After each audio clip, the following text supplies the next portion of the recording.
So muli po ay isang magandang araw sa ating lahat.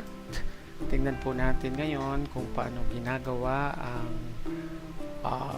water droplets sa pag-paint na ang ginagamit po ay watercolor. Ang picture pong ito o ang painting po ito ay ginawa ko at tiningnan ko po kung paano yung sistema na nakikita ko rin sa ibang nag-upload sa YouTube kung paano ito ginagawa, and then ini-apply ko rin po. So para matutunan din po ninyo sa mga mahilig mag watercolor painting, ito yung inyong hobby, tingnan po natin kung paano ginagawa ito.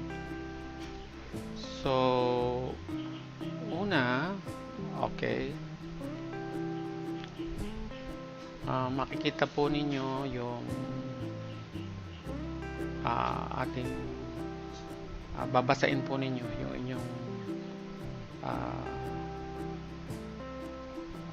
printing materials, yung inyong papel, watercolor paper. Ayan, basahin nyo po dyan lahat, and then pag nabasa po nyo, mag-absorb po yung tubig yan dyan. So it makes na mas madali na mag-penetrate yung tubig pag nagawa na kayo ng mga images. Yan.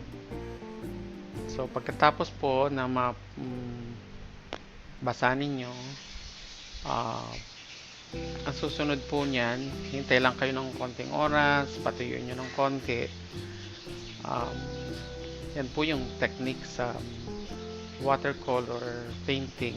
May mga waiting time ka na gagawin para patuyuin muna yung isang portion para hindi po siya kumalat, as in na parang kumakalat lang yung lahat ng inilalagay mo.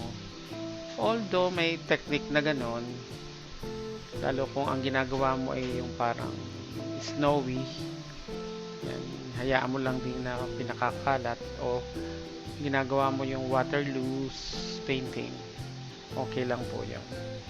Ngayon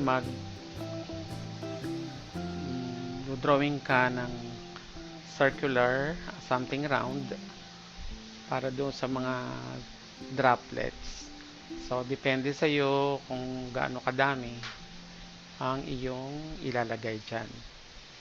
Pero syempre ikaw rin mismo ang magtatansya kung paano mo gagawin, but for that sake ng ating pong demo, ilan lang po yung ating ilalagay para at least masundan nyo lang kung paano siya ginagawa.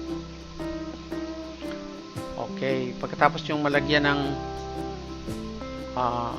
circle, so pili na kayo ng kulay. So ang gagamitin ko po dito ay blue, may shade ng blue. So, yung lahat ng mga bilog na inilagay mo, so, lagyan mo na siya ng shading. Sa una po ay hindi naman siya masyadong dark. Depende po dun sa gusto nyo tint na gagamitin, pero mas maganda po mag-start kayo doon sa medyo light para madali nyong timplahin yung kulay na ilalagay nyo o ipapatong nyo.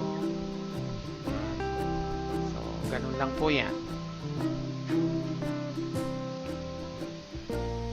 So yung lahat ng circle, so para nag-i-enjoy yung iyong mata, mayroong maliit, mayroong malaki. Kung pwede po yung iba-ibang sizes, pwede rin po yun, iba-ibang hugis. Yan.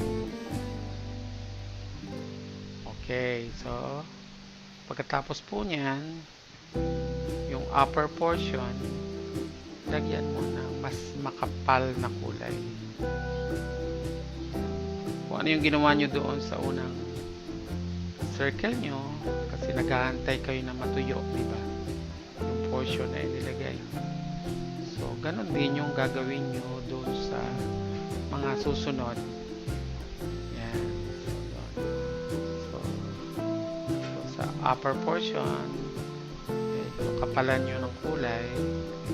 Yan. Okay. So, ganun. The same procedure. Pag na-master nyo yung procedure nyo sa isa o dalawang bilog, madali na yung mga susunod. Kasi para ka lang uulit-ulit ng procedure mong gagawin. Tatansyahin mo lang kung gaano kadaming tubig o matubig ba yung brush mo. So, naaaral naman po yun. Tapos yung lower portion, maglagay ka ng white, puti na na shade. So, yung upper portion, dark na kulay. Yun namang lower portion, white ang ilalagay mo. Yan. Okay. So, kung ano yung ginawa mo doon sa una, gawin mo din doon sa padalawa o patatlo o paapat na water droplets na ginagawa mo. So, the same procedure lang yung iyong gagawin. Okay, so pagkatapos yan, eto na po yun. Ang sunod mong ilalagay ay yung parang water reflection, parang light na nanggagaling doon sa taas.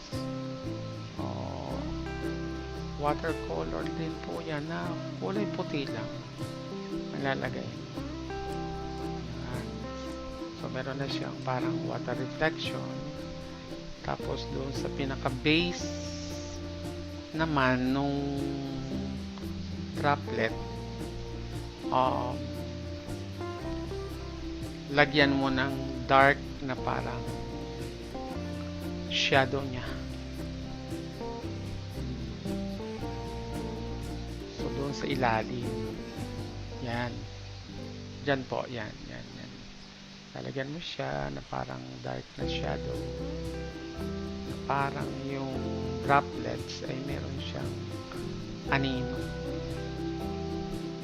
para lumitaw sa mata mo na andun siya.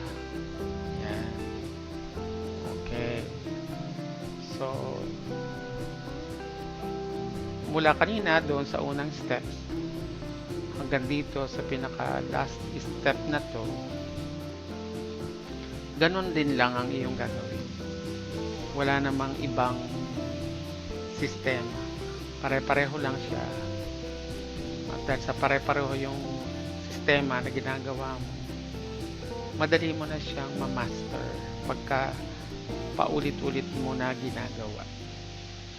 So, pwedeng ang background mo ay dahon, pwedeng ang background mo ay wall, pwedeng ang background ng drawing mo ay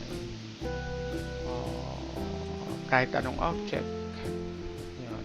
But for the sake ng demo natin, wala naman akong ibang background, yung droplets lang yung akin pinakita sa inyo para mabilis ninyong